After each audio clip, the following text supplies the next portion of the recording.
Baik, Ustaz izin bertanya, apabila di masa lalu pernah lalai dalam menjalankan solat, lupa ya beberapa kali, apakah wajib diganti ataukah cukup dengan bertaubat kepada Allah? Karena saya pernah mendengar tidak boleh melaksanakan solat sunnah sampai semua solat yang pernah ditinggalkan diganti. Tapi saya juga pernah mendengar cukup bertaubat kepada Allah dan berjanji tidak akan mengulangi lagi. Mohon bimbingannya Ustaz. Allah barik fi. Baik.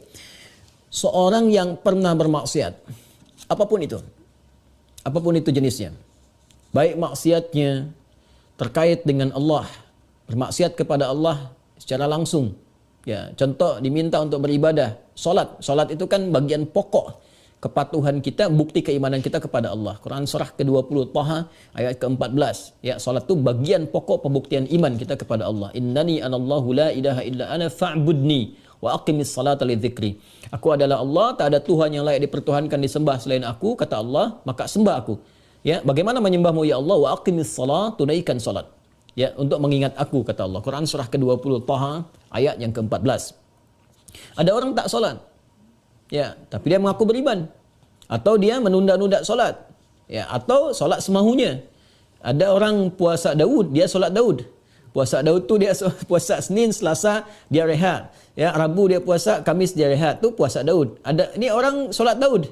Ya, subuh dia solat, zuhur tak. Asar dia solat, maghrib tak. Itu solat Daud. Itu tidak ada. Ya, dia melakukan itu, dia maksiat pada Allah. Maksiat dalam hal ibadah. Ada maksiat hakun adami, ya, maksiat yang terjadi dari anggota-anggota tubuh pada soalan-soalan yang memang dilarang oleh Allah. Ya, lisan cakap yang baik, dia bercakap tak baik, dia mencela orang lain. Padahal Allah mengatakan, ya ayyuhalladzina amanu la yaskhar qaumin qaum. Hai orang-orang beriman, jangan saling mencela. Quran surah 49 ayat 11, ya. Dia mencela, dia bermaksiat. Semua jenis maksiat ni, baik terkait hubungan dengan Allah ibadah atau terkait dengan interaksi sosial dalam kemanusiaan, muamalah, itu cara mengobatinya untuk kembali pada jalur yang benar. Cara pertama adalah dengan bertobat. Quran surah keempat An-Nisa ayat 17. Quran surah keempat An-Nisa ayat 17. Innamat taubatu 'ala Allahi lilladzina ya'maluna as-su'a bijahalatin thumma yatubuna min qarib. Sungguh taubat yang diterima oleh Allah itu subhanahu wa ta'ala, taubat yang diterima oleh Allah itu subhanahu wa ta'ala adalah taubat dari perbuatan buruk, su. Ya, perbuatan buruk, su itu perbuatan yang menyalahi ketentuan Allah. Ya, diminta memandang yang baik, dia pandang yang tak baik. Diminta solat, dia tak solat. Itu perbuatan buruk. Dan sumbernya dari nafsu yang digoda oleh setan. Jadi perbuatan su itu sumbernya dari nafsu yang diprovokasi oleh setan, digoda oleh setan, dikuasai oleh setan. Itu ada di Quran surah ke-12 Yusuf ayat 53. Wa ma ubarri'un nafsi innan nafsa la'ammaratun bis-su illa ma rahima rabbi. Kita tak mampu menganggap diri kita suci karena ada nafsu yang masih diprovokasi, digoda oleh setan. Orang yang mengikuti godaan-godaan setan itu, was-was setan itu, maka nanti jiwanya akan mengikuti perintah setan, mengajak pada keburukan. Itu yang disebut dengan ammarah bisu namanya. Ya, mata melihat yang buruk, su. Lisan cakap yang buruk, su. Telinga dengar yang buruk, su. Jamak dari su, sayyiat namanya. Bila banyak dikerjakan sayyiat. Allah itu punya sifat Rahman, punya sifat Rahim, yang tidak menginginkan hambanya pulang membawa maksiat. Kamu ini lahir bersih, bersih keadaannya, tampilannya bersih, tak ada dosa, tak ada keburukan, tak ada kotoran. Kenapa pulang kepada Allah jadi kotor? Kerana itu Allah tak berkehendak. Allah tidak berkehendak bila ada hamba satu pun pulang kepada Allah dalam keadaan maksiat, dalam keadaan kotor. Maka sepanjang dia hidup diberikan kesempatan untuk taubat. Taubat ini nanti yang berpeluang membersihkan kembali kotoran-kotoran dosa dan menyucikan jiwa-jiwa yang penuh dengan dosa-dosa. Ini taubat namanya. Nah, taubat itu nanti ada 3 turunan hukumnya. Ada 3. 1, mengakui kesalahan. Salah ini. Jadi kalau kita sadar, ya pernah salah, itu sudah sepertiga taubat. Dan itu mahal sekali. Hidayah Allah mahal sekali. Itu yang tak dipunyai oleh syaitan. Syaitan itu tak punya itu. Ya, karena sifat sombong, dia tahu Allah itu penerima taubat, tapi tak mahu taubat. Ketika diminta oleh Allah itu untuk taubat, diberikan isyarat tuh, dikonfirmasi, ditanya, "Ma mana'aka alla tasjud Ya, ma mana'aka alla tasjuda id amartuk. Kenapa kau tak mau sujud ketika aku perintahkan? Itu kan isyarat taubat. Ya, Quran surah ke-7 ayat 12. Ya, tapi dia tak mau taubat. Ya, tak mau taubat. Dia menjawab, ana khairum minhu, khalaqtani min narin wa khalaqtahu min tin. Aku lebih hebat. Nah, itu bahaya. Kesombongan itu bisa menutup seseorang untuk bertaubat kepada Allah. Itu bahaya sekali. Karena itu Allah mengharamkan kesombongan. Ya, karena sayangnya kepada hamba diharamkan kesombongan supaya masih berpeluang untuk taubat. Itu bezanya syaitan dengan manusia. Ingat ya? Manusia salah karena ada nafsu, tapi manusia taubat. Adam manusia diberi contoh oleh Allah, ya, supaya bisa diteruskan pada anak cucunya. Diberi contoh, Adam keliru. Lalu kemudian diberikan jalan taubat. Al-Baqarah ayat 37. Fatalaqqa Adamu min rabbih kalimatin fataba alaihi. Adam menerima talaqi ayat-ayat taubat. Ya, dia memohon kepada Allah, Rabbana zalamna anfusana wa illam taghfir lana wa tarhamna lanakunanna minal khasirin. Taubat, dia diterima taubatnya. Syaitan salah, diberi kesempatan taubat, dia tak taubat. Ya, jadi jangan ikuti jejak syaitan. Wala tattabi'u khutuwatis syaitan. Quran surah kedua ayat 168. Jangan ikuti langkah syaitan. Kita beza dengan syaitan, kita beda dengan syaitan. Manusia salah, manusia taubat. Syaitan salah, syaitan tak kenal taubat. Jadi kalau ada manusia bersalah, pernah berbuat salah, tak mau dia taubat, itu patut diduga. Boleh jadi sedang dikuasai oleh syaitan. Nah, jadi kalau ada pertanyaan, itu pertanyaan fitrah. Ya, saya pernah salah. Itu selalu ada fitrah itu. Ya, dua anak Adam yang pernah salah satunya bermaksiat itu dan berkehendak untuk membunuh Adam, membunuh anak Adam salah satunya. Ada kisah dua anak Adam itu di surah Al-Maidah, ya, ayat 27 itu, ya, sampai dengan 30, ya. Watlu alaihim bil haqqi watlu alaihim naba ibna adam bil haqqi id qaraba qurbanan fataqabbala min ahadihima wa lam yataqabbal min al akhar. Muhammad SAW kisahkan, bacakan kepada umatmu, ya, tentang kisah dua anak Adam yang diperintahkan untuk berkorban. Yang satu berkorban baik, yang satu tidak.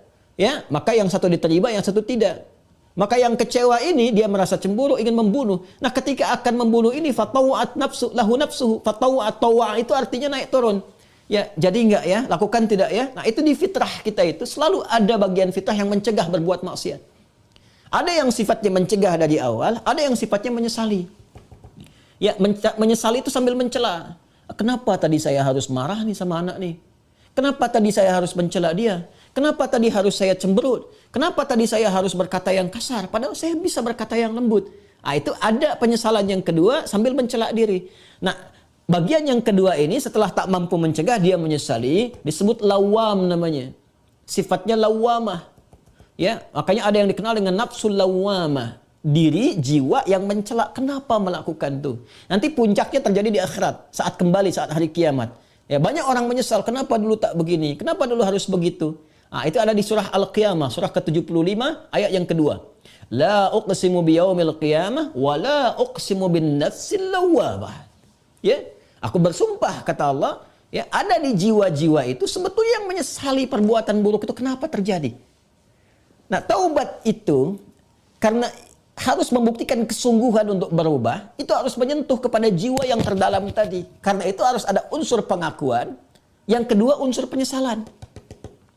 Unsur pengakuan itu secara fitrah akan muncul dengan sendirinya. Karena itu kalau keluar dia di pernyataan, itu Masya Allah, itu sudah hidayah Allah yang sudah masuk ke dalam jiwa. Jangan tinggalkan. Cepat ambil. Ya, siapapun pelaku maksiat akan ada bersitan, sekelebat dalam jiwanya itu berpikir, apa aku harus selalu begini gitu. Ya, mungkinkah aku berubah? Nah, kalau ada hal semacam itu sudah hidayah. Ya, kalau ada orang banyak berbuat maksiat pun kita sekelilingnya itu kita mendoakan, malam-malam kita sujud minta pada Allah supaya diberikan hidayah. Jangan-jangan dia itu ditempatkan jadi tetangga kerabat kita, berkehidupan dengan kita supaya memang kita bisa mendoakan dia. Ya, bukan mengutukinya, mencelaknya, tidak. Mungkin supaya dengan adanya kita ini dia bisa melihat jadi wasilah hidayah dari Allah Subhanahu wa taala. Jadi pertanyaan semacam ini itu sudah sepertiga bagian dari karunia Allah. Selanjutnya apa? Sesali. Sesali itu. Jadi mengakui. Nah, ini sudah disampaikan. Kedua, menyesali. Menyesali itu sudah bagian perwujudan, ya, supaya kita bisa mengendalikan nafsul lawamah tadi, supaya tidak dibawa ke akhirat. Ya, jadi dengan menyesali itu nanti digugurkan oleh Allah hal-hal terkaitnya sehingga lapang hati kita. Ciri orang taubat itu, ya, kalau dia sudah bertobat mendekat kepada Allah, yang pertama diberikan oleh Allah kelapangan hatinya, ada ketenangan. Ya, yang tidak bisa dirasakan Ya, dengan bandingan-bandingan materi. Tak sama dengan ketika diberi materi dunia. Dikasih wang, ya, senang, bahagia, lapang. Dikasih kereta, bahasa Malaysia kereta, mobil, ya, atau fasilitas lain, senang, lapang. Taubat itu punya ciri sendiri. Tak sama dengan kebahagiaan itu.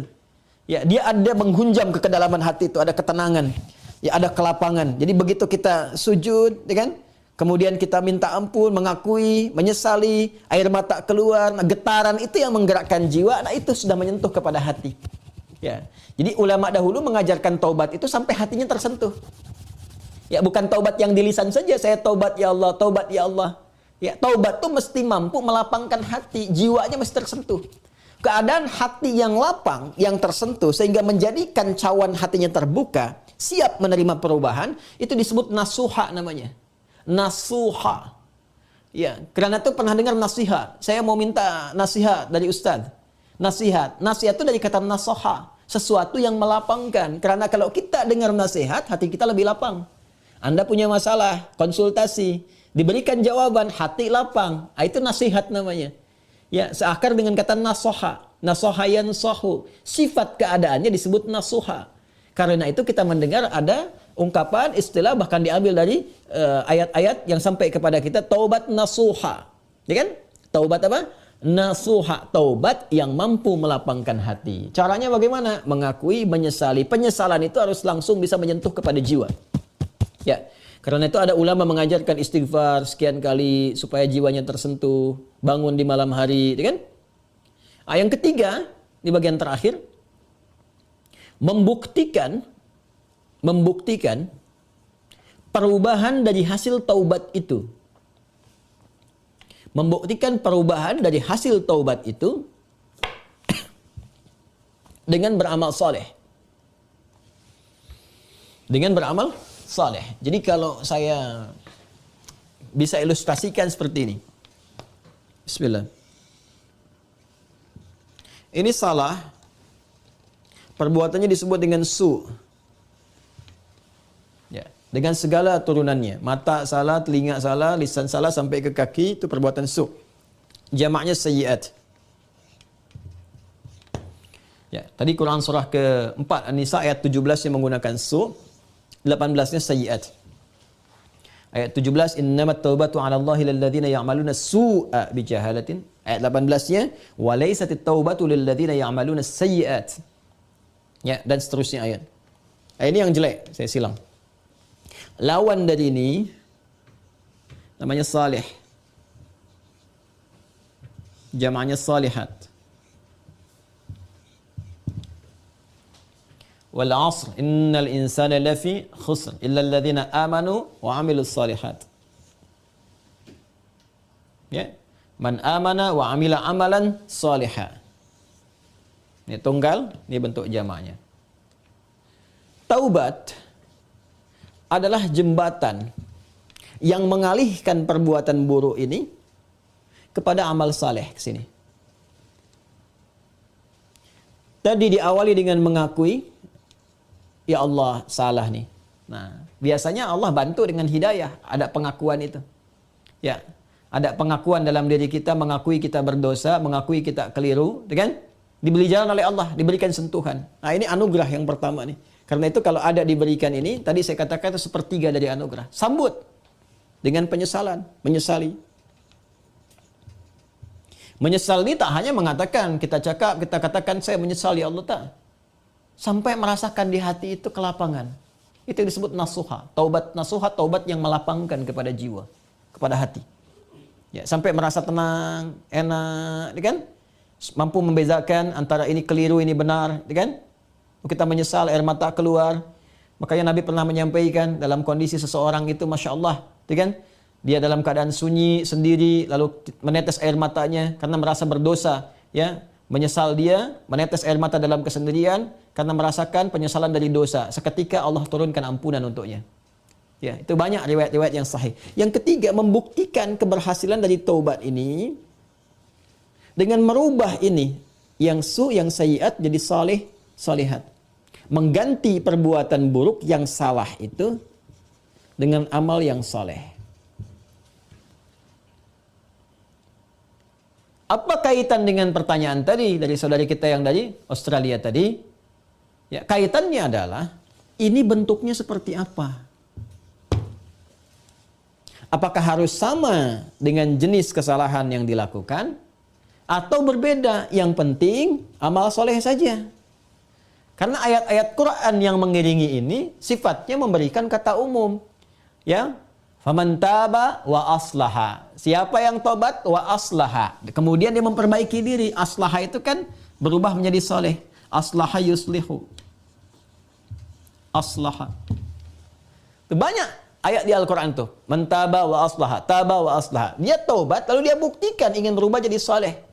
Memperbaiki diri. Ya, karena katanya masih umum sifatnya, karena itu terbuka untuk bisa mengerjakan berbagai hal. Yang penting ada pembuktian. Jadi yang dituntut dari taubat itu sifatnya pembuktian saya berubah. Ya, pembuktian saya berubah. Itu intinya. Ya, jadi ketika sampai di level kedua ini pun ampunan turun. Tapi untuk membuktikan bahwa kita sudah meraih ampunan itu, kita buktikan dengan merubah diri. Berubah dari sini, bertransformasi, berpindah ke sini. Bagaimana caranya? Buktikan. Disinilah kemudian para ulama membimbing kita. Ya, ada pendapat misalnya yang mengatakan kalau jenis yang ditinggalkan perbuatan sayyiatnya atau maksiatnya, ya terkait dengan ibadah kepada Allah, pernah meninggalkan salat, ya kan? Maka bagaimana cara memperbaikinya? Ganti, perbaiki salat ini. Ya.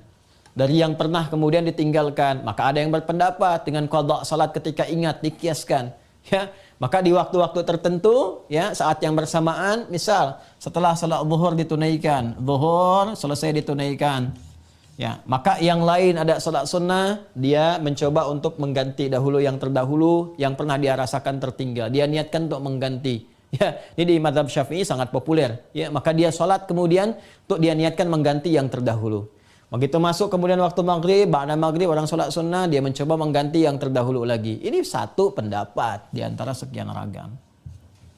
Ya.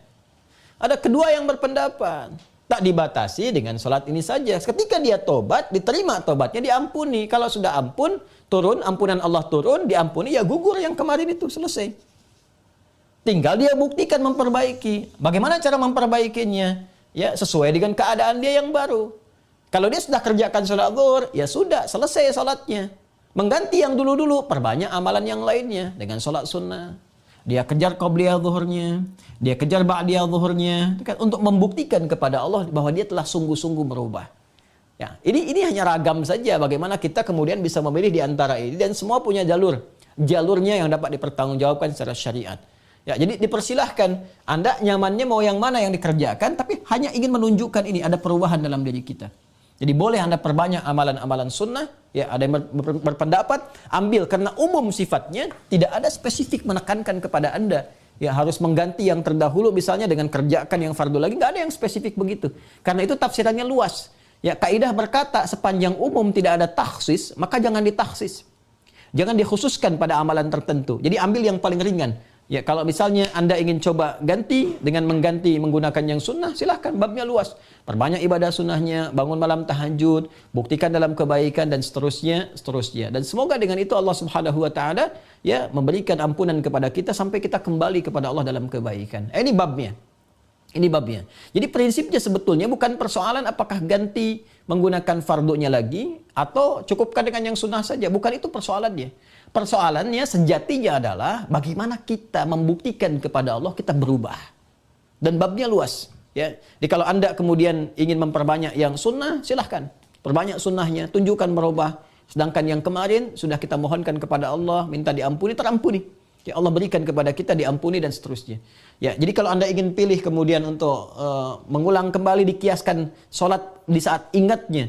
Ya, orang lupa saat ingatnya, pada waktu ingatnya dia itu sholat. Ya orang tertidur bangun saat bangunnya dia itu salat. Misalnya ada orang tidur dari subuh, kemudian dari sebelum subuh dia tidur, bangun-bangun dia jam 10 misalnya kan. Ya, baru ingat dia belum salat subuh. Maka saat ingatnya itu dia kemudian menunaikan salatnya. Nah, ini dikiaskan kepada keadaan seperti itu, ya, kemudian dia tunaikan. Adapun orang-orang yang kemudian dia ingin memilih, saya ingin perbanyak yang sunnahnya saja, tak ada masalah. Ya, tak ada masalah. Ya, jadi silahkan perbanyak sholat sunnahnya dan tidak ada satupun dalil yang spesifik mengatakan dilarang menunaikan sholat sunnah sebelum yang fardunya tercukupi dahulu. Kita pun tak tahu berapa fardu yang sudah tertinggal. Bagaimana mencukupinya? Ya, jadi nggak ada dalil spesifik seperti itu. Yang ada adalah terbuka luas untuk kita beramal, membuktikan kesungguhan kita telah berubah. Wallahu ta'ala a'lam bis-shawab, dan semoga Allah menerima taubat yang kita mohonkan kepada Allah, dan tidak ada semua kita yang bebas dari kesalahan. Saya, Anda, kita pun pasti pernah berbuat salah. Dan Allah sangat mencintai pelaku maksiat yang bertobat dibandingkan dengan seorang yang saleh yang tidak pernah merasa salah dalam kehidupannya. Wallahu ta'ala a'lam bis-shawab. Bismillahirrahmanirrahim. Assalamualaikum warahmatullahi wabarakatuh. Alhamdulillah, wassalatu wassalamu ala rasulillah wa ala alihi wa sahbihi wa man walah, wa ba'd. Saudara-saudariku, semoga hari ini kita diberikan kekuatan, kesehatan, dan ridha Allah Subhanahu wa Ta'ala dalam menjalani kehidupan, sehingga semua bukan hanya berjalan lancar, tapi juga diberkahi oleh Allah Subhanahu wa Ta'ala. Ciri aktivitas yang berkah itu muaranya manfaat. Lisan bertutur beraktivitas. Bagaimana lisan yang disukai oleh Allah? Maka kata-katanya melahirkan manfaat. Kata-katanya keluar baik. Kaki melangkah bila berkah, itu melangkah ke tempat yang baik. Demikian karya-karya pun. Anda boleh jadi desainer. Desainnya disukai Allah enggak? Jangan sampai mendesain sesuatu yang Allah enggak suka. Dunianya dapat, tapi bekal akhiratnya tereduksi di dalamnya. Demikian pekerjaan yang Anda lakukan. Kalau bisa, konsepnya kan sangat ideal. Quran surah kedua ayat 201. Wa minhum may yaqulu rabbana atina fid dunya hasanah wa fil akhirati hasanah. Jadi mengejar akhirat itu konsepnya bukan meninggalkan dunia. Justru mengkreasikan dunia sehingga dia punya value akhirat. Kalau berniaga, silahkan sukses-suksesnya, sekaya-kayanya, dan konversikan kekayaan itu untuk mencari bekal yang Allah sukai. Wujudnya bisa macam-macam. Dengan kedudukan setinggi-tingginya, sehingga bisa membuat kebijakan-kebijakan yang Allah senangi. Dengan ilmu seluas-luasnya, sehingga banyak manfaat yang kita niatkan sebagai ibadah karena Allah. Dengan tenaga sebaik-baiknya. Mungkin ada yang di suara, mungkin ada yang di tangan, di kaki. Bilal kan cari surganya dengan suaranya. Dengan adzan, bukan dengan harta. Bilal ditawari jadi hakim agung sepeninggal Nabi. Setaraf ketua MA gitu ya. Itu ditolak oleh beliau dengan halus. Karena beliau passionnya memang menggunakan suara. Bukan menggunakan yang lainnya. Baik. Saya minta maaf dalam dua hal. Yang pertama, saya agak pilek hari ini. Karena memang beberapa kegiatan kemarin agak padat. Yang kedua, kita akan agak sedikit cepat. Karena kami ada agenda safar hari ini. Karena itu kita agak berbeda. Mungkin agak lebih cepat dan supaya waktunya lebih efektif. Seperti yang pernah kita sepakati bersama di bulan yang lalu, bahwa kajian kita akan terfokus pada pembahasan seputar sholat. Saya sudah buatkan kurikulumnya untuk sepanjang kajian ke depan, sehingga tahu apa yang mau dibahas, materinya sampai dengan waktunya. Mungkin nanti saya akan koordinasi dengan Mas Dimas atau dari musyawarah, kirimkan email. Saya nanti kirimkan baik dari materi pokoknya, schedule-nya apa yang mau dibahas di pekan keberapa, sampai dengan mungkin dasar PowerPoint-nya. Ada saya buatkan beberapa jadi PowerPoint. Baik, teman-teman sekalian, kenapa bahasan sholat menjadi penting? Ya, ini dulu. Dan menjadi bagian yang paling mendapatkan perhatian tinggi dalam Islam, baik di Al-Quran ataupun di hadis-hadis Nabi Sallallahu Alaihi Wasallam. Semua Nabi itu menerima wahyunya di bumi. Rata-rata semua di bumi. Musa yang viral di Bukit Tur Sina, kan? Kemudian Isa alaihissalam di dekat pohon tin zaitun wilayah Palestina. Demikian Nabi Daud dan seterusnya. Tapi untuk mendapatkan satu ibadah berupa salat khusus bagi Nabi Muhammad sallallahu alaihi wasallam, tempatnya spesial. Inda sidratil muntaha, indaha jannatul ma'wa. Nerimanya langsung di dekat surga, di sidratil muntaha. Itu kan oleh-oleh yang Isra Mi'raj itu kan, mendapatkan salat. Kalau Anda mau lacak referensinya, bisa ditemukan di hadis Muslim tentang peristiwa ini, yang akhirnya mendapatkan salat. Subtopik yang nomor 1, kitab pertama, Kitabul Iman. Nomor 1, Subtopiknya nomor 74, Babul Isra bi Rasulillah sallallahu alaihi wasallam ila samawati wa fadlis salat. Pembahasan tentang Isra-nya Nabi sallallahu alaihi wasallam sampai di langit dan mendapatkan keutamaan salat. Hadisnya nomor 162. Riwayatnya Imam Muslim. Imam Muslim menerima dari Syaiban bin Zarukh. Syaiban bin Zarukh menerima dari Hamad bin Salamah. Hamad bin Salamah menerima dari Thabit al-Bunani. Thabit al-Bunani menerima dari Anas bin Malik radhiyallahu taala anhu. Beliau menerima dari Nabi sallallahu alaihi wasallam. Lengkap rinci peristiwa singkatnya mendapatkan salat. Dan salat menjadi pokok penentu amalan lain. Jadi kalau benar salatnya, benar hajinya. Benar salatnya, benar zakatnya. Benar salatnya, benar interaksi dengan Qur'annya. Dan benar salatnya, itu pasti baik hisabnya. Maka turun hadis spesifik yang banyak dihafal oleh para ahli hadis, jadi pegangan hidup sampai akhirat. Inna awwala ma yuhasabu bihi al-'abdu yawmal qiyamati as-salah. Amal pertama yang akan dihisab di hari kiamat adalah salatnya. Idza salahat salaha sa'iru amali. Kalau baik-baik semua amalnya, indikasinya dari salat. Wa idza fasadat fasada sa'iru amali. Kalau salat yang enggak bagus, pasti ada pengaruh ke amalan lain. Dan itu sangat menentukan. Baik. Kenapa salat? Ada apa di balik salat? Dan bagaimana cara salat yang benar yang melahirkan perubahan pada kehidupan? Itu yang coba kita turunkan sampai-sampai di bulan Ramadan pun ibadah pokoknya salat. Kan? Ibadah pokoknya salat loh. Sampai Nabi mengatakan, "Man qama Ramadhana imanan wa ihtisaban, ghufira lahu ma taqaddama min dzambi." Spesial untuk Ramadan, orang yang salatnya benar khusus di Ramadan, di malam harinya yang kita kenal dengan tarawih, kalau benar salatnya dan ada getaran pada jiwanya, lalu dia berdoa spesifik, maka yang pertama Allah berikan mengampuni semua dosa yang pernah ia kerjakan selama hidupnya. Nah itu nggak main-main. Artinya merubah dia menjadi lebih baik. Itu salat. Karena itu kenapa ada tambahan di Ramadan spesifik untuk meningkatkan salat tarawih. Berarti ada sesuatu yang sangat penting. Yuk kita mulai. Pertama kita akan bahas dari segi nama. Nah, kedua, kita akan bahas dari segi fungsi atau hikmah atau manfaat. Baru kemudian yang ketiga, kita masuk kepada persoalan teknis penunaiannya. Baik bacaan, cara, makna. Kita belajar dari mulai menunaikan, bacaannya apa, maksud dari itu apa. Ya. Baik, kita mulai cepat. Salat. Apa itu salat? Doa. Apalagi? Kenapa doa disebut salat? Kenapa nggak disebut doa aja? Apa itu salat? Doa. Apa itu doa? Salat. Oke, yuk kita urutkan dari segi katanya dulu. As-salah, kurang lebih begini. Nanti ada versinya, ada yang pakai waw, itu ujungnya nanti kembali ke alif. Ini ya. Teman-teman, salat itu seakar dengan kata silah. Silatun. Seakar verbnya, kata kerjanya dengan kata wassala.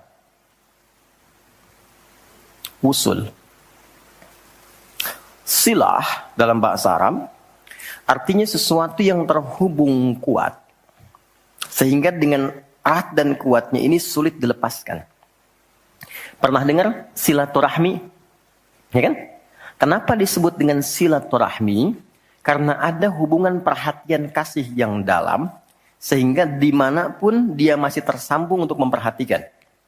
Jadi silaturahmi itu bukan begini, bukan Anda kumpul, menyapa di teman yang hadir. Itu bukan silaturahim. Anda menyapa orangnya ada, wajar, orangnya masih ada. Tapi ketika Anda pulang, Anda mendoakan, dan support pada kebaikan, itulah silah namanya. Nah, hubungan yang melatih kita, supaya terus terhubung dengan Allah, sehingga tak terpisahkan pengawasan Allah kepada kita, perlindungan Allah kepada kita, pemberian Allah kepada kita di setiap waktu dan tempat dimanapun. Itu dinamakan dengan salat namanya. Karena itu, ciri keberhasilan orang yang salat, yang pertama kali didapatkan adanya konektivitas dengan Allah. Sampai dia koneksinya ke Allah. Karena itu disebut wusul. Kenapa secara fikih dinamakan dengan doa? Karena saat berdoa kan terkoneksi dengan Allah. Ya kan? Nah, doa yang terkoneksi secara formal kepada Allah itu disebut dengan sholat.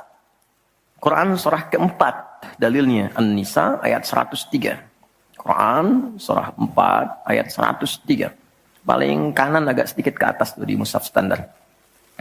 Fa'idha qadaytumus sholata. Maka jika Anda telah tuntas mengerjakan sholat, fadhkurullaha. Maka cirinya, dia akan cepat terkoneksi kepada Allah.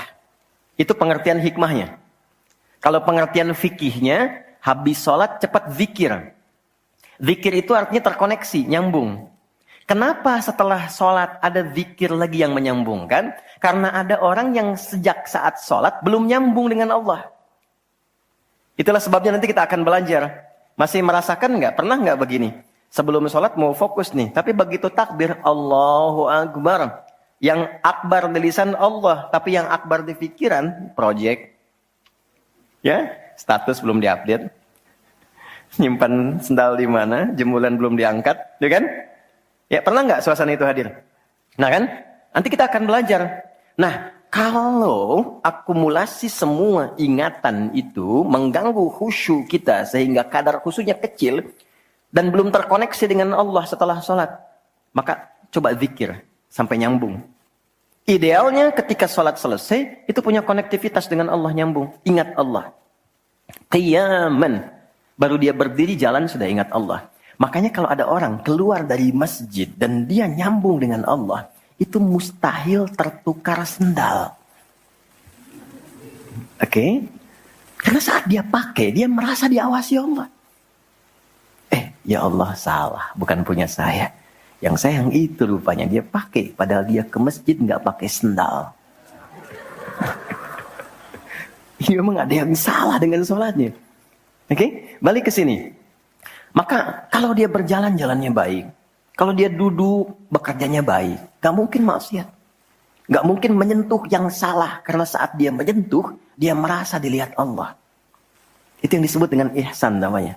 Di orang yang punya koneksi dengan Allahnya kuat, itu akan mudah menjalani kehidupan. Anda punya koneksi dengan teman-teman yang punya kedudukan tertentu, aksesnya mudah kan? Anda punya koneksi dengan Allah, apa yang sulit bagi Allah? Masalah dikecilin, bukan gak dapat masalah. Masalahnya sama, bagi orang lain besar, bagi si fulan kok ringan. Karena sebelum mendapatinya, akses dia ke Allah tinggi, Allah ringankan untuk diterima di hatinya.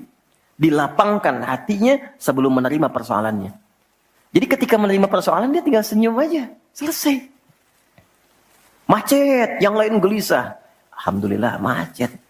Bisa hafalan dulu, bisa baca dulu, bisa mengerjakan yang lain dulu. Ini semua dibaca dengan nyaman karena konektivitas yang tinggi dengan Tuhan. Jadi ternyata ketika diminta menunaikan ibadah salat, ada hal yang sangat besar yang Allah ingin berikan kepada kita semua. Saya ingin tanya teman-teman, berapa waktu yang Allah mintakan kepada kita untuk menunaikan salat? Berapa? Tiap hari kita kerjakan. 5 kan? 5 kan? Nomor koneksi dengan Allah. Masih ingat nomornya? 24434 klik. Naik. 2 subuh, 4 duhur, 4 asar, 3 maghrib, 4 isya kan? Ayo bikin status. Ya kan? 5 waktu kan? 5 waktu kan? Kenapa 5 waktu? Salah satunya, karena di dalam Quran diisyaratkan orang yang benar salatnya, sesuai yang dengan yang diajarkan Nabi, sesuai yang diisyaratkan Quran, akan mendapatkan 5 kemuliaan dalam hidupnya yang tidak didapatkan oleh orang yang tidak sholat. 5 ini. Itu yang coba kita akan keluarkan.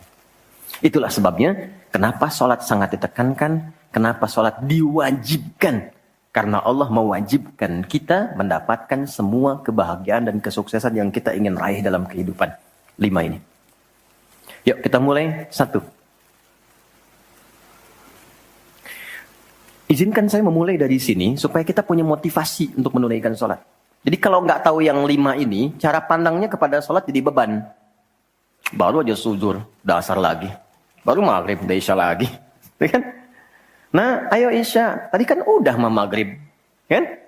Pernah merasakan itu? Karena cara pandangnya menilai sholat sebagai beban. Padahal ketika Allah wajibkan, itu cara mewajibkannya bukan sebagai beban. Sebagai motivasi yang mengantarkan pada keindahan. Satu, kita cepat. Quran, surah ke-20 di ayat yang ke-14. Tafsirnya Quran surah 13 ayat 28.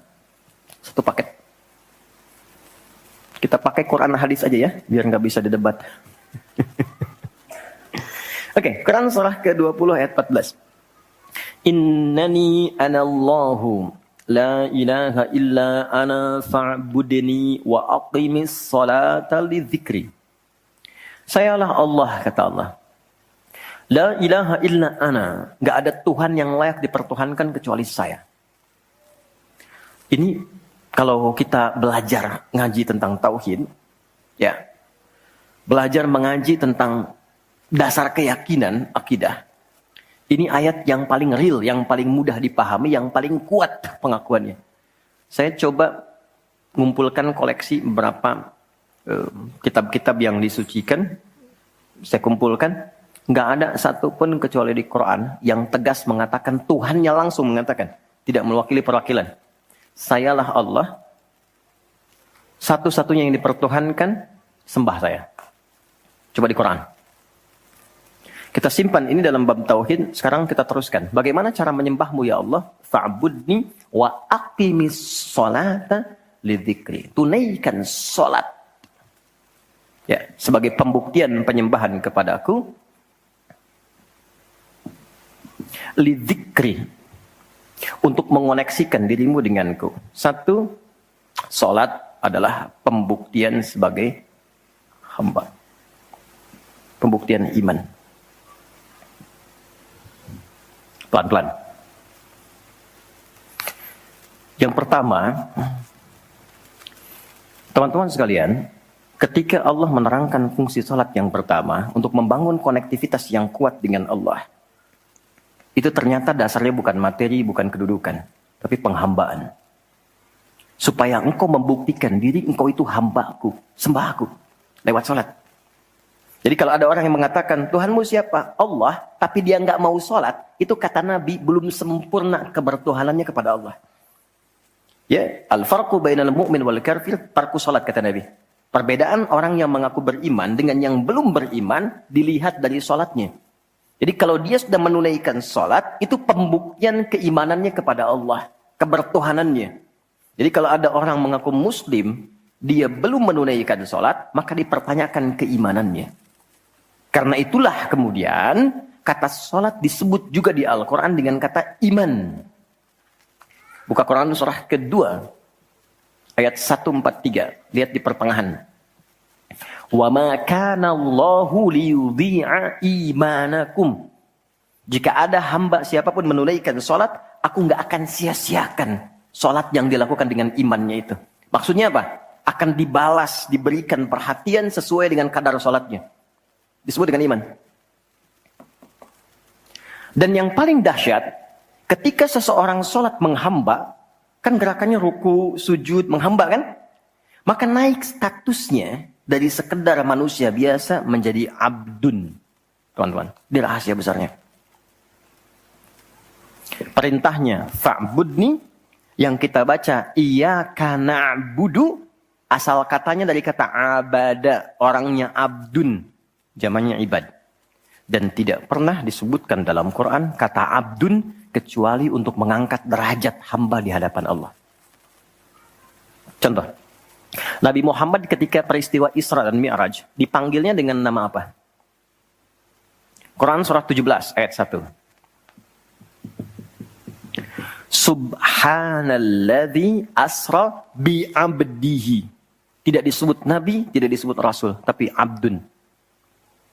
Nabi Sulaiman ketika diberikan kekuasaan besar, punya kedudukan yang hebat sampai menundukkan awan. Ya, sebelum Songgohan punya awan Kinton, Nabi Sulaiman sudah punya duluan. Suzuka Yatanabe tahun 96 kan, bikin komiknya. Saya nggak terlalu baca itu atau tonton, tapi saya tahu. Itu awan ditundukkan, angin bolak-balik. Ketika mendapatkan kedudukan itu, sifat yang disebutkan abdun, bukan nabi. Bukan rasul. Quran surah 38 ayat 30. Wa wahabna li Dawuda Sulaiman ni'mal abdu. Oke, Nabi Zakaria alaihissalam ketika akan diangkat statusnya dari suami menjadi ayah dan sudah berharap tinggi. Dikabulkan, naik status, diberikan anugerah, disebutnya dengan abdun. Quran surah 19 di ayat yang kedua. Zikra rahmati rabbika abdahu Zakaria. Nabi Nuh diangkat status memimpin kelompok generasi manusia setelah Nabi Adam. Naik ke kapal, jadi pemimpin besar. Begitu diangkat, yang disebut statusnya abdun. Quran surah 17 ayat 3. Innahu kana abdan syakura. Kenapa disebutkan abdun? Abdun itu sifat penghambaan. Semakin tinggi ibadahnya, semakin tinggi pendekatannya ke Allah, semakin diangkat. Jadi dengan Allah itu karena Allah Khalik, kita makhluk. Laisa kamitslihi syai', enggak sama sifatnya. Jadi kalau ke Allah itu jangan terlalu ngangkat. Kalau tinggi direndahkan, kalau rendah ditinggikan. Karena itu kenapa saat sholat kita merendah supaya ditinggikan. Itu poinnya. Jelas ya? Itulah sebabnya kenapa Nabi dijamin surga, turun surah Al-Kautsar itu, satu-satunya Nabi yang sebelum wafat turun surganya. Rasulullah. Dengan turunnya surah Al-Kautsar. Kenapa? Salah satunya karena ibadahnya.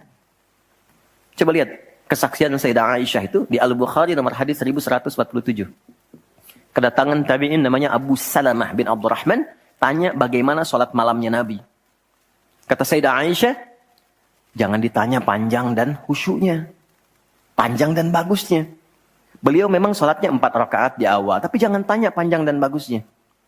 Beberapa sahabat dulu pernah pengen tahu, penasaran. Diikuti sholat di belakang Nabi. Ternyata rakaat pertamanya. Dikira Al-Baqarah 100 ayat. Akan ruku. Ternyata disambungkan ke 286 ayat sampai selesai. Dikira setelah selesai akan ruku. Ternyata Alif Lam Mim lagi. Ali Imran sampai selesai. 200 ayat. Dikira ternyata setelah la'alakum tuflihun 200 ayat Ali Imran akan ruku. Nyambung An-Nisa 176 ayat. Baru kemudian ruku setelah 5 juz 4 halaman. Ruku. Besoknya orang-orang ini nggak ikutan lagi. Udah. Lain memang levelnya. Salam. Tersentuh kaki Nabi itu dengan tangan Sayyidah Aisyah. Ini menunjukkan sederhana kehidupannya. Bayangkan kan, suami sholat, istri tidur, nyentuh bagian kaki. Kira-kira tidurnya, alasnya di mana tuh? Nabi besar loh, ahli surga, hebat, pemimpin besar. Kehidupan demikian. Tapi kalau sedang beramal, kaya. Sodakoh, kaya. Sholat, kaya. Kakinya bengkak. Kata Sayyidah Aisyah, kenapa begini ya Rasulullah? Alam takun madmunah, alam takun ma'sumah. Engkau kan dijamin surga, surahnya sudah turun. Engkau dijaga dari kesalahan maksum. Jawabannya ringan sekali. Afala akunu abdan syakura, abdun. Apa enggak boleh aku menjadi hamba yang bersyukur? Ternyata syukur itu kalau dulu para nabi itu pakai ibadah. Jadi kalau dapat nikmat nih teman-teman, ini rahasia hari ini ya. Di antara kita saja ya. Karena saya nggak bagi di yang lain nih, cuma di sini nih. Ya. Para nabi itu, kalau mereka dapat nikmat apapun, itu yang dilakukan syukur. Dan syukurnya lewat ibadah. Contoh, biasa kan suka hadir ulang tahun ya. Masuk ulang tahun kesekian. Nabi tiba-tiba hari Senin puasa. Ditanya oleh sahabat, ya Rasulullah kenapa puasa? Kata Nabi, ini hari lahirku. Jadi mensyukuri nikmat kelahiran dari waktu yang telah berjalan, itu pakai ibadah. Begitu dapat anugerah surga, turun Al-Kautsar, malah diminta ibadah oleh Allah. Inna a'tainakal. Setelah itu apa? Fasolli li rabbika. Tingkatkan sholat, tambahkan amal lewat harta. Jadi jaminan surga itu bukan menghentikan amal soleh. Anda sukses dengan pekerjaan, bukan berarti menjadikan hubungan Anda terputus dengan Allah. Yang paling aneh kan Allah udah ngasih rezeki banyak, kok dipakai maksiat hasilnya? Allah kasih Anda minta, Allah kasih. Tapi begitu dikasih, kenapa dipakai untuk mabuk? Kenapa dipakai untuk maksiat? Kenapa dipakai untuk membeli sesuatu yang Allah nggak sukai? Kan ada perjuangan mendapatkan itu.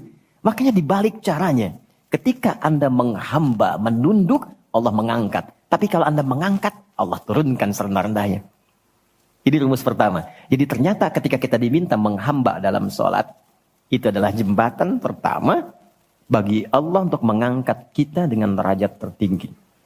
Paham? Oke, satu. Jadi kalau ke anak-anak begini kalau tanya, "Mah, kenapa sih harus sholat?" Supaya kamu jadi hebat. Gitu. Kok bisa? Lihat Umar. Sebelum sholat, orang biasa. Kerjanya begini, cuman jalan-jalan, mabuk dan sebagainya. Tapi setelah sholat, dia jadi pemimpin yang sangat hebat. Dia hafal sekian bahasa. Dia dirikan sekolah-sekolah. Pemikirannya hebat, tangguh orangnya. Di mana-mana dikagumi. Itu. Kalau ada karyawan Anda bertanya, kenapa Pak harus sholat? Supaya kita makin sukses proyeknya. Makin banyak omsetnya. Coba lihat Abdurrahman bin Auf. Bukankah sebelum dia sholat dia kaya tapi biasa, malah hilang kekayaannya. Tapi setelah dia sholat dan dia praktekkan makna-makna dalam sholat, meningkat level kekayaannya sampai yang ketiga tertinggi. Dari kaya, kaya banget, kebangetan kayanya. Tuh, kapaknya terbuat dari emas kan? Abdurrahman bin Auf. Itu setelah sholat. Itu viral sekali kisahnya. Ya, jadi ini bagian pertama. Jadi ketika ada panggilan hayya 'alas shalah, atas sejak Allahu Akbar, rasakan panggilan itu ingin mengangkat derajat kita. Jadi kalau panggilan sholat itu dipahami sebagai hanya tuntutan ibadah, nanti jadi beban.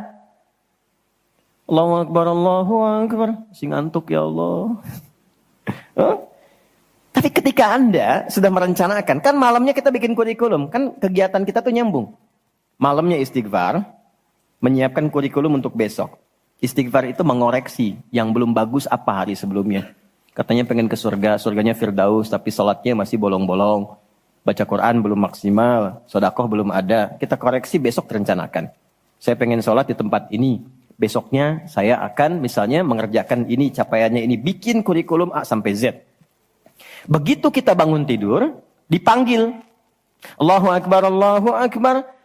Yang kita siapkan itu tadi, rencana, dibawa menghadap Allah, minta kemudahan, minta perlindungan, minta pengangkatan. Makanya kenapa sholatnya disebut subuh dari kata asbah. Sesuatu yang sudah siap dengan rencana. Wasubhi idza tanaffas. Quran surah 81 ayat 18. Di orang Islam itu bangun dari tidur, dia sudah punya rencana yang mau dia siapkan ke depan apa. Jadi nggak ada ceritanya ke depan bingung. Jam 7 mau kerjakan apa, 9 ada di mana. Rencana itu dibawa menghadap Allah. Dalam sholatlah kita mintakan kemudahan. Itulah pengantar, pengangkat derajat. Jadi ketika azan berbunyi kalimatnya Allahu Akbar. Ini peluang saya. Jelas? Halo, jelas? Alhamdulillah. 2, masih di sini. 2.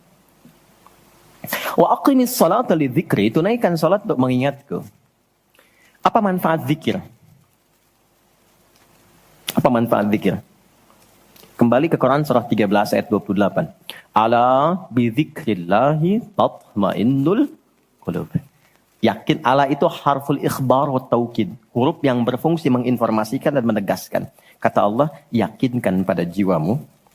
Semakin banyak engkau berzikir, dampaknya semakin tenang hatimu. Jadi kalau sedang gelisah, zikir, bukan update status. Ingat ya? Karena mengupdate status, mencurahkan pada media sosial, tidak menghilangkan kegelisahan. Dan tidak menyelesaikan masalah. Bintaro macet ya. Apa dengan dibuat macet selesai? Tidak. Nggak nyangka ya dia seperti itu. Nyangka.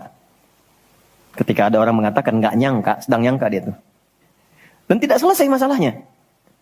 Apa kata Quran? Jika Anda sedang gelisah, optimalkan zikir.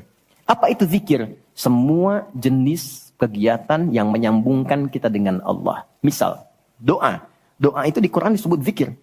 Quran surah 7 ayat 205. Wadhkur rabbaka fi nafsika tadarruan wa khifatan wa dunal jahri minal qaul. Kalau Anda sedang gelisah banyak persoalan, alih-alih mengeluh, angkat tanganmu minta kepadaku. Bukankah saat berdoa menjadi semakin tenang? Solusi belum datang, tapi hati lebih tenang kan? Dan jiwa yang tenang, itu melahirkan pemikiran yang gemilang. Hasil yang cemerlang. Jadi begitu kita lebih tenang, lebih mudah menanti solusi. Anak belum pulang, doa. Besok ada ujian, doa. Ada proyek mau dilakukan, kita gelisah, doa. Itu fitrah. Quran itu disebut zikir. Quran surah ke-15 ayat 9. Inna nahnu nazzalna dzikra wa inna lahu lahafizun. Kalau sedang gelisah, masalahnya kompleks, ambil wudu, ambil mushaf, buka. Itu baru pegang mushaf, baru buka. Dampaknya ke hati itu kuat. Begitu Anda baca dengan suasana yang tenang, nyaman ke jiwa. Yang paling dahsyat kadang-kadang dibuka, mushafnya acak, keluar ayatnya sesuai dengan masalah kita. Tuh. Itu Quran. Ya. Apalagi kalimat thayyibah. Subhanallah, alhamdulillah, Allahu akbar, masya Allah, astagfirullah. Itu zikir. Quran surah 4 ayat 103. Fa idza qadaytumus salata fadhkurullaha. Makanya ketika Anda mendapatkan nikmat, alhamdulillah, hati lebih tenang. Tidak menggunakan nikmat dengan hal-hal yang tidak positif. Ada sesuatu, astagfirullah. Ada keluhan, ya Allah. Lebih tenang. Akumulasi semua bentuk zikir itu ada dalam salat. Di salat ada subhanallah? Ada.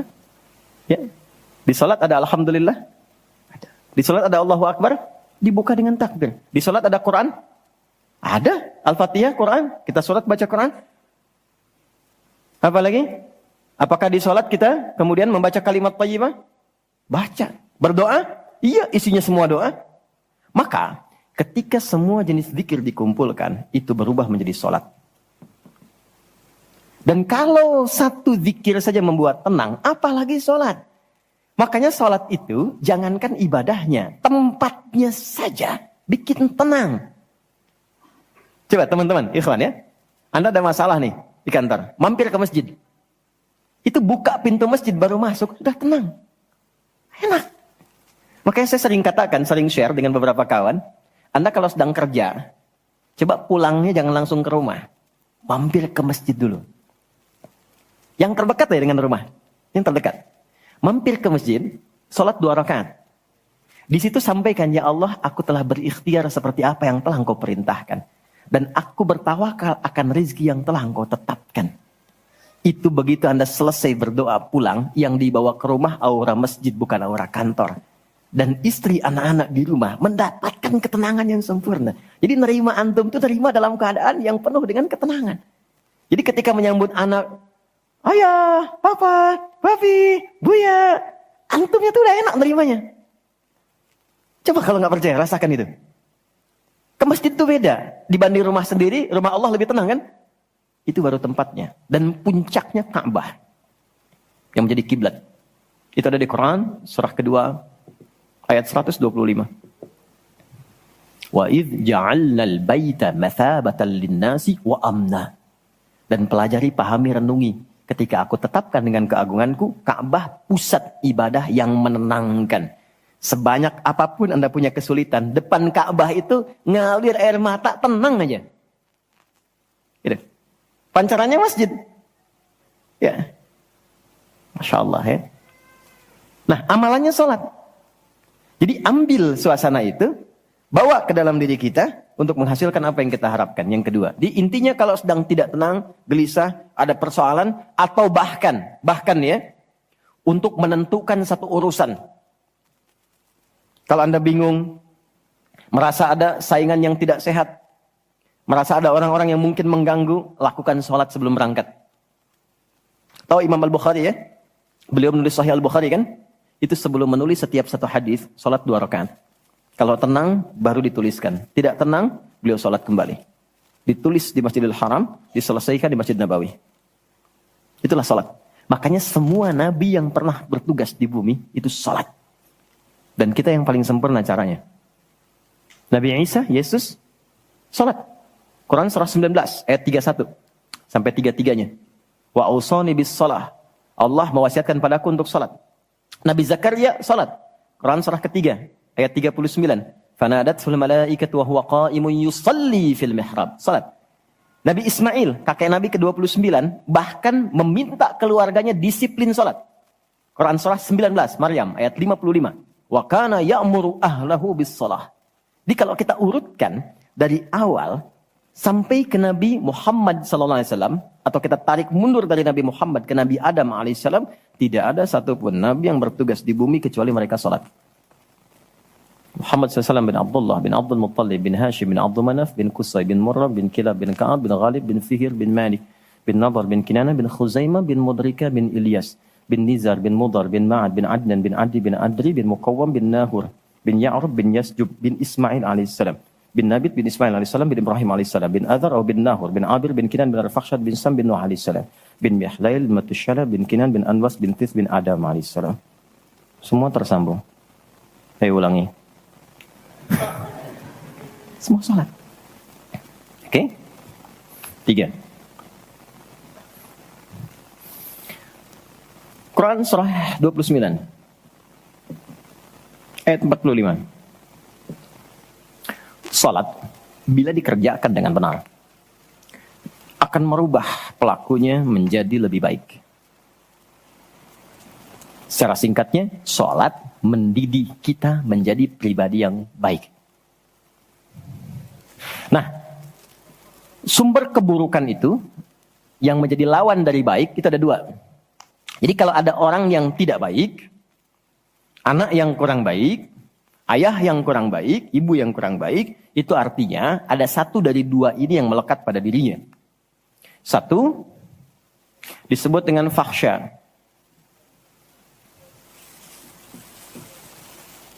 Keburukan yang bersumber dari syahwat. Maaf, kata-kata kotor, jorok, zina, LGBT, pornografi, porno aksi, dan semisalnya. Itu fahsya. Jadi nggak mungkin orang sholat, kata-katanya jorok. Perilakunya menyimpang. Nggak mungkin. Karena sholat mencegah itu. Atau mungkar. Maaf, keburukan yang bersumber dari nafsu perut dan akal. Mencuri, korupsi, mencela, berdusta, membunuh, merampok, menyakiti, dan semisalnya. Itu mungkar. Makanya ketika seseorang berbuat itu, hatinya mengingkari. Itu disebut mungkar. Hatinya mengingkari. Maka orang sholat, pasti bila sholatnya benar, karena dia tersambung dengan Allah, fahsya dan mungkarnya tertekan. Yang muncul jiwa baiknya, jiwa takwanya. Ketika yang muncul kebaikannya, yang buruknya ditekan, maka yang keluar dari semua bagian tubuhnya, semuanya perilaku baik.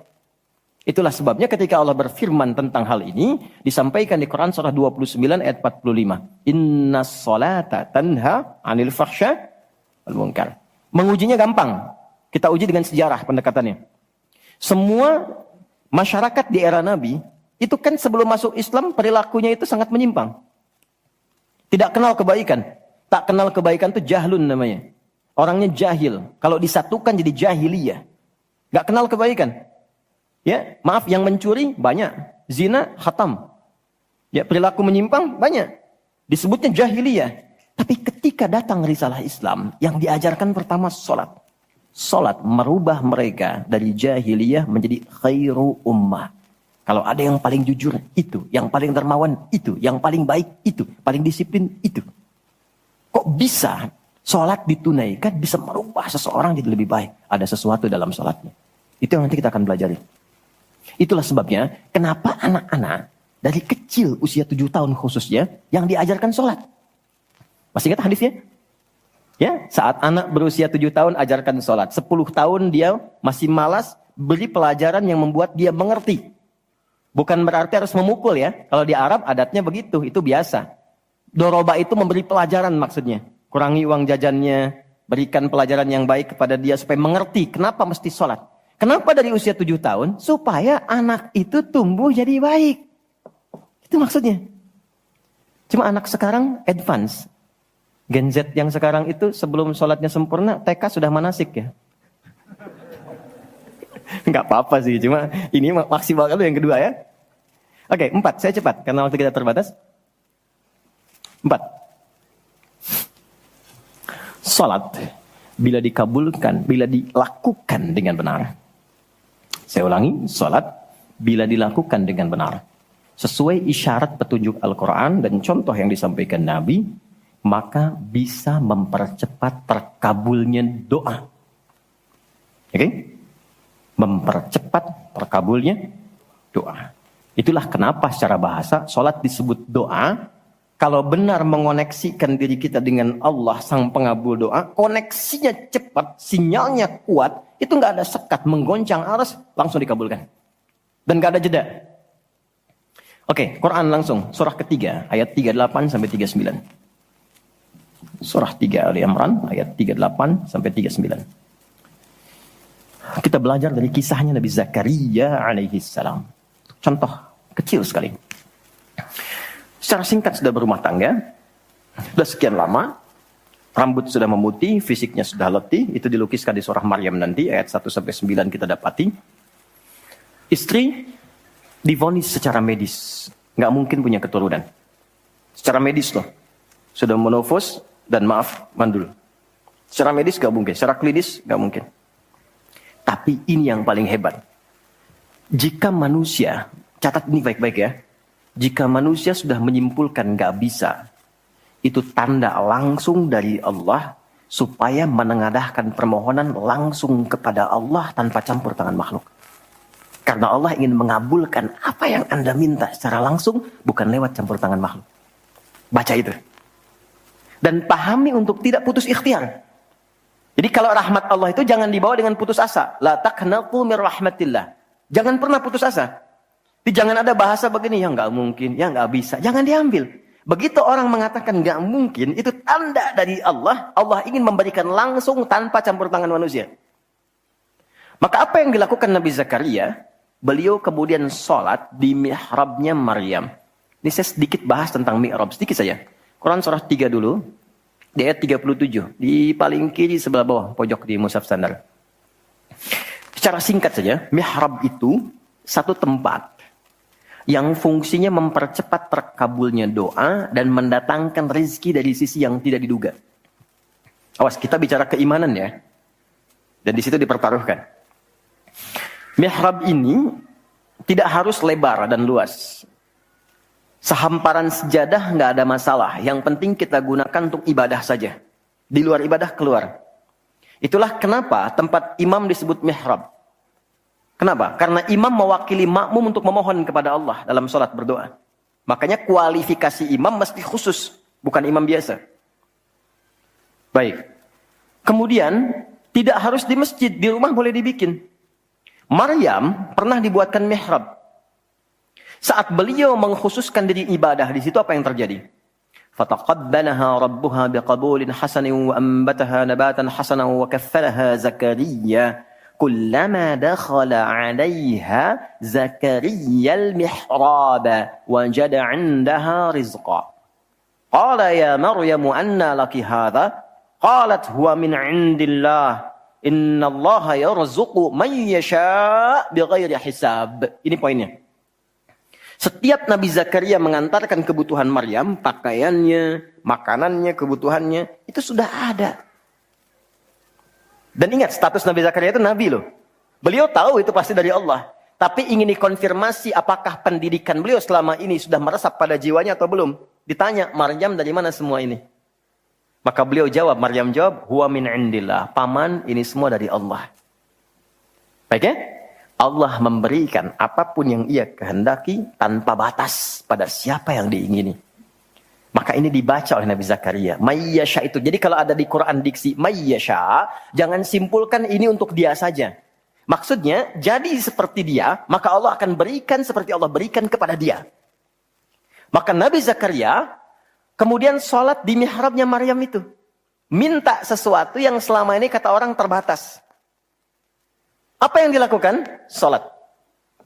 Dalam sholatnya minta. Perhatikan cara mintanya. Satu, menyebut nama Allah sesuai kebutuhan.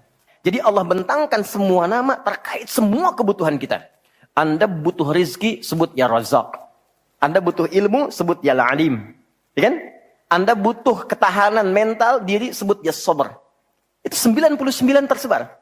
Itu rumusnya di Quran surah ke-17 ayat 110. Quran surah 17 Al-Isra ayat 110. Qul id'ullaha awid'ur rahman ayyamma tad'u falahul asma'ul husna. Kalau Anda punya persoalan, segera curhatkan kepada Allah, minta, berdoa. Sebut ya Allah yang standar, atau ya Rahman naik sedikit, atau pilih nama yang sesuai kebutuhan kita. Jadi nggak harus semua disebut. Takutnya nggak butuh dikasih. Ya Allah ya Sabar, nggak pengen punya masalah, turun masalah kan? Nah, Nabi Zakaria divonis ada keterbatasan, nggak mungkin diberi. Maka beliau meminta dengan nama Allah yang memberi tanpa batas. Dalam bahasa Arab disebut dengan Wahhab, pemberi tanpa batas. Kalau dialihkan jadi bentuk permintaan, fi'lil amri lit talab. Bukan perintah di sini tapi untuk meminta. Maka rubah kalimatnya jadi hab. Kalau untuk pribadi, habli. Untuk komunal banyakan hablana. Karena ini kasusnya pribadi, maka di ayat 38 beliau meminta. Hunalika di mihrabnya Maryam. Da'a Zakaria Rabbah. Berdoalah Nabi Zakaria kepada Allah Rabbnya. Perhatikan. Qala Rabbi habli.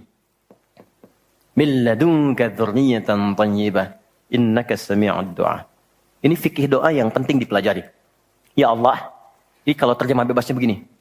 Mereka mengatakan, aku nggak mungkin punya keturunan. Maka aku memohon darimu saja yang tidak punya batas dalam pemberian. Mereka katakan aku nggak mungkin. Aku memohon kepadamu yang tidak punya batas dalam pemberian. Innaka sami'ud du'a. Sungguh engkau pasti mendengar doaku. Kalau kepada yang maha mendengar tidak terkabul juga, kepada siapa lagi aku mesti memohon?